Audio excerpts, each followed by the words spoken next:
Hello मेरे प्यारे बच्चों, स्वागत है आपका अपने YouTube चैनल पर। आशा करती हूँ आप सभी स्वस्थ मस्त और अपनी अपनी पढ़ाई में व्यस्त होंगे। सबसे पहले आप सभी को दीपावली, भाई दूज और गोवर्धन पूजन की हार्दिक शुभकामनाएं। आशा करती हूँ आप सभी के सभी त्योहार अच्छे गए होंगे, बहुत खुशहाल गए होंगे। भगवान करे माता लक्ष्मी की आपके परिवार पर ऐसे ही एक असीम कृपा बनी रहे, हम सब पर बनी रहे। तो आपने पढ़ाई भी रोक ही दी होगी जितना मैं बच्चों को जानती हूँ। तो चलिए आज फिर से अपनी पढ़ाई स्टार्ट कर देते हैं और आज का हमारा लेक्चर होने वाला है अबाउट मेंस्ट्रुअल साइकिल। हम लोगों ने लास्ट लेक्चर तक अपना पूरा गैमेटोजेनेसिस कंप्लीट कर लिया था। आज हम लोगों ने एक स्टेप आगे बढ़ना है टुवर्ड्स फर्टिलाइजेशन, क्योंकि हमारा जो एम है वो फर्टिलाइजेशन ही है। हमें पता करना है कि कैसे फर्टिलाइजेशन होता है, कैसे प्रेगनेंसी होती है और कैसे एक बेबी इस दुनिया में आता है। उससे पहले हम लोगों ने एक लेक्चर पढ़ना है, एक टॉपिक पढ़ना है विच इज मेंस्ट्रुअल साइकिल। और ये टॉपिक बेटा बहुत ही ज्यादा इंपॉर्टेंट टॉपिक है। प्रेगनेंसी का मेंस्ट्रुअल साइकिल से पूरा अच्छा खासा एक लिंक है जो कि हम लोगों को पता होना चाहिए। तो चलिए बिना किसी देरी के आज के टॉपिक को हम करते हैं शुरू। तो सबसे पहले क्या है बेटा, क्या लिखा हुआ है? Menstrual cycle. हालांकि मैंने अपने लास्ट लेक्चर्स में कुछ थोड़ा बहुत इंट्रोडक्शन देती रही हूँ मेंस्ट्रुअल साइकिल के बारे में, मेंस्ट्रुएशन के बारे में मैं बता देती थी, लेकिन आज हम इसको डिटेल्ड आउट पढ़ेंगे। बहुत सारी चीजें देखने वाले हैं बेसिकली हम इसके अंदर। Number 1 is it is a reproductive cycle in females. मतलब ये एक रिप्रोडक्टिव साइकिल है फीमेल के अंदर। इसका मतलब इसका रिप्रोडक्शन से कुछ ना कुछ तो मेल तेल है, मतलब दोनों का कुछ तो है इनका झोलमाल, वही देखेंगे हम आगे। The next is it begins in puberty called menarche. मतलब मेंस्ट्रुअल साइकिल ऐसा नहीं है बेटा कि हमेशा होती है एक फीमेल को, लाइक जब से वो बर्थ लेगी और उसकी डेथ तक मेंस्ट्रुअल साइकिल होने वाली है, नहीं, ऐसा कुछ नहीं है। मेंस्ट्रुअल साइकिल का एक एज लिमिटेड डिसाइडेड है कि इस एज से इस एज के बीच में ही होगी, ठीक है। तो the beginning age is puberty, जब लड़की प्यूबर्टी में आती है, जो हम लोगों ने पढ़ा था 12-13 एज जो होती है लड़की की, वहां से मेंस्ट्रुअल साइकिल बिगिन होती है। एंड टू द एज, मतलब टिल द एज ऑफ 45 और 50 एक लड़की की मेंस्ट्रुअल साइकिल चलती है। मेंस्ट्रुअल साइकिल का जो स्टार्टिंग फेज होता है उसको क्या बोला जाता है बेटा? मेनार्च बोला जाता है। क्या बोला जाता है?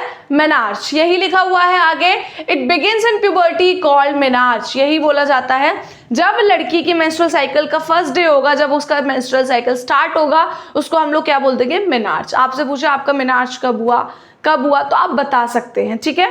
The next is menstrual cycle continues till 45 to 55 years of age after ovary becomes dormant।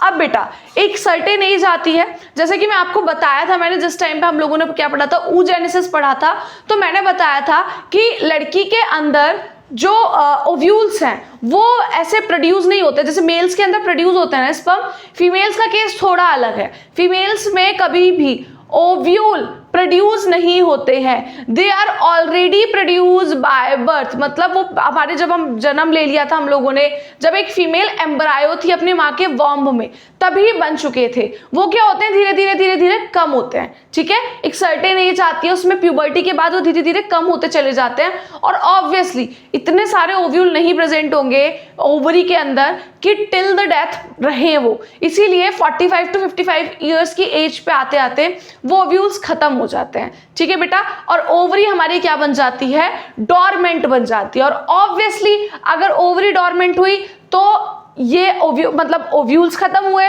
और ओव्यूल्स खत्म होने का मतलब अब मेंस्ट्रुअल साइकिल रुक जाएगा। अब आप बोलोगे मैम उनका ओव्यूल से क्या लेना देना है? यही हम लोगों ने पढ़ना है बेटा, ठीक है। तो अब जैसे ही लड़की 45 से 55 के बीच में, मिड में, अब बेटा ये वेरी कर सकता है from females to females, menarche vary कर सकता है। ऐसे ही सेम जब फीमेल की मेंस्ट्रुअल साइकिल रुक जाती है, प्रोसेस बंद हो जाता है, उसको बोला जाता है मेनोपॉज। यही लिखा हुआ है, it stop after dormancy of ovary called menopause. जैसे ही हमारी ओवरी डोरमेंट हुई, मेंस्ट्रुअल साइकिल रुक जाएगा और उस प्रोसेस को क्या बोला जाएगा? Which is called menopause. Clear clear. अब बेटा मेनोपॉज का और मेनार्च का, अब आप लोग बोलो कि नहीं मैम मेरा तो मेनार्च 16 की एज में हुआ था, मेरा तो मेनार्च 11 की एज में हुआ था, मेरा 10 की में हुआ था। कोई आपकी मदर के लिए आप बोलो मैम मेरी मदर को तो मेनोपॉज हो गया, अभी तो उनकी एज भी ज़्यादा नहीं है। तो बेटा it varies from females to females, ऐसा नहीं है कि 45 और 55 की एज पे ही जाकर खत्म होगा, हो सकता है 40 की पे हो जाए, 50 की पे हो जाए, एनीथिंग कैन बी हैपन, है ना। तो वेरी करता है एक फीमेल से दूसरे फीमेल में, क्योंकि हार्मोन्स का खेल है, सारा एग्स का खेल है, कितने एग्स है कितने नहीं है। क्लियर। तो फिर मेनार्च और मेनोपॉज समझ में आ गया। पॉज का मतलब ही होता है रुक जाना, मतलब जब आपकी मेंस्ट्रुअल साइकिल रुक जाए उसको मेनोपॉज बोला जाता है, जिसकी एज क्या रहती है 45 टू 55। जब आपकी आपकी मेंस्ट्रुअल साइकिल बिगिन होती है, स्टार्ट होती है, उसको बोला जाता है मेनार्च। Clear clear. तो चलिए अब बेटा, क्योंकि obviously it is a cycle, ये पूरा एक साइकिल है, तो इस साइकिल के अंदर बहुत सारे छोटे छोटे फेजेस होते हैं, ठीक है, अलग अलग फेज होते हैं, और उन अलग अलग फेज के बारे में हम लोग पढ़ेंगे। आज हम लोगों ने एक फेज के बारे में पढ़ना है, देन नेक्स्ट फेज हम नेक्स्ट लेक्चर में पढ़ेंगे। Clear. The phase number 1 is menstrual phase, नाम बिल्कुल सेम लग रहा है, मेंस्ट्रुअल साइकिल का the phase number 1 is menstrual phase. ठीक है, क्या लिखा हुआ है मेंस्ट्रुअल फेज में? तो बेटा मेंस्ट्रुअल फेज में कुछ चीज होती है जिसको बोला जाता है मेंस्ट्रुएशन। मेंस्ट्रुएशन में क्या होगा? The process of bleeding through vagina due to the breakage of endometrium termed as menstruation. मतलब फीमेल वेजाइना से ब्लीडिंग होगी, क्यों होगी? क्योंकि यूट्रस की इनर वॉल मतलब एंडोमेट्रियम क्या कर गया है बेटा?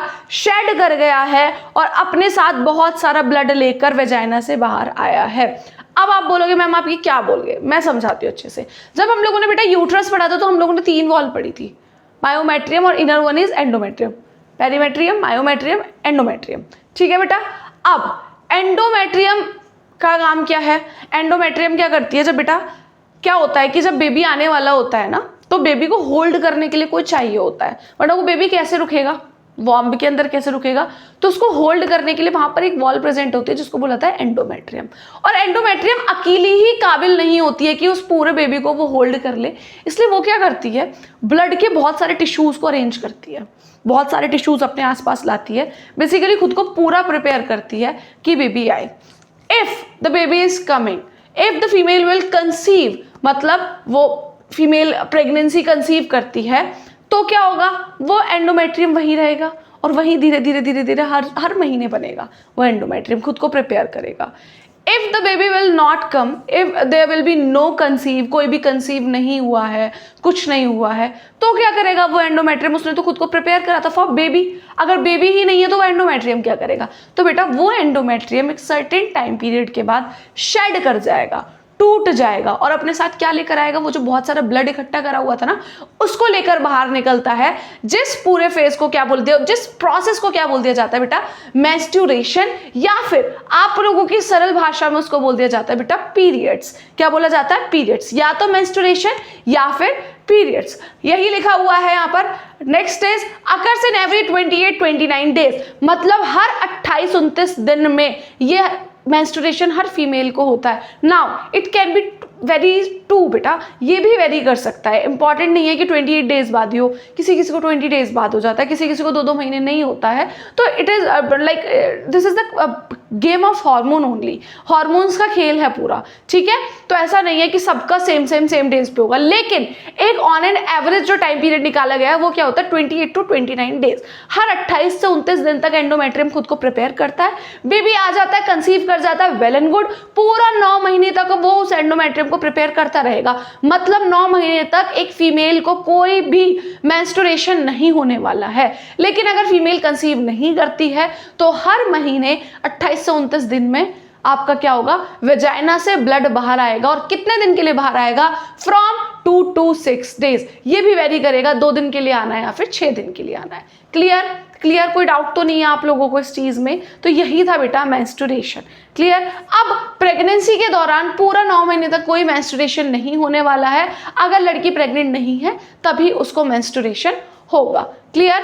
अब आगे क्या लिखा हुआ है? The cycle of events occur from one menstruation to the next one is called menstrual cycle. अब मैंने जैसा कि आपको बोला, साइकिल का मतलब क्या होता है? कोई चीज रिपीट हो रही है, repeat repeat repeat, eat and repeat, sorry read and repeat, है ना। हाँ, मतलब क्या बोलना चाह रही हूँ मैं, ये बोलना चाह रही हूँ कि अगर मैं एक टीचर हूँ, मैं सुबह उठती हूँ, उठ के अपना नहाती धोती हूँ, खाना वाना खाती हूँ अपना, क्योंकि अभी तो अनमैरिड हूँ तो थैंकफुली मुझे खाना वाना नहीं बनाना पड़ता। उठती हूँ, अपना नहाती हूँ, खाना वाना खाती हूँ, अपना स्कूल पढ़ाने जाती हूँ, स्कूल से पढ़ा कर आती हूँ, कोचिंग क्लासेस लेती हूँ, वीडियो शूट करती हूँ, रात में थोड़ा पढ़ती हूँ और फिर सो जाती हूँ। देन अर्ली मॉर्निंग फिर से उठती हूँ, फिर से फ्रेश होकर खाना खाती हूँ, फिर से स्कूल चली जाती हूँ, स्कूल से आती हूँ, कोचिंग क्लासेस लेती हूँ, वीडियोस बनाती हूँ और फिर से सो जाती हूँ अपना पढ़ के। तो ये एक साइकिल चल रहा है ना, ठीक है। डेली मॉर्निंग से ही साइकिल चल रहा है मेरा, अर्ली मॉर्निंग उठने से, और नेक्स्ट अर्ली मॉर्निंग तक एक साइकिल चलता है ये। तो ऐसे ही बेटा मेंस्ट्रुअल साइकिल भी होता है। एक मेंस्ट्रुएशन फेज से, एक मेंस्ट्रुअल फेज से दूसरे मेंस्ट्रुअल फेज तक, ये जो जितने भी फेजेस आने वाले हैं, कवर होने वाले हैं, इस पूरे साइकिल को क्या बोला गया है बेटा, मेंस्ट्रुअल साइकिल बोला गया है। और वो फेजेस कहाँ से स्टार्ट हो जाते हैं, मेंस्ट्रुअल फेज से स्टार्ट हो जाते हैं, जो कि मैं आज आपको पढ़ा चुकी हूँ। बेटा यही था इस लेक्चर में, होपफुली आपको सब कुछ समझ में आया होगा। नेक्स्ट लेक्चर में हम नेक्स्ट फेजेस के बारे में पढ़ेंगे। आशा करती हूँ आपको सब कुछ क्लियर होगा। If you guys like the video, do like, share and subscribe the channel. Thank you so much for watching.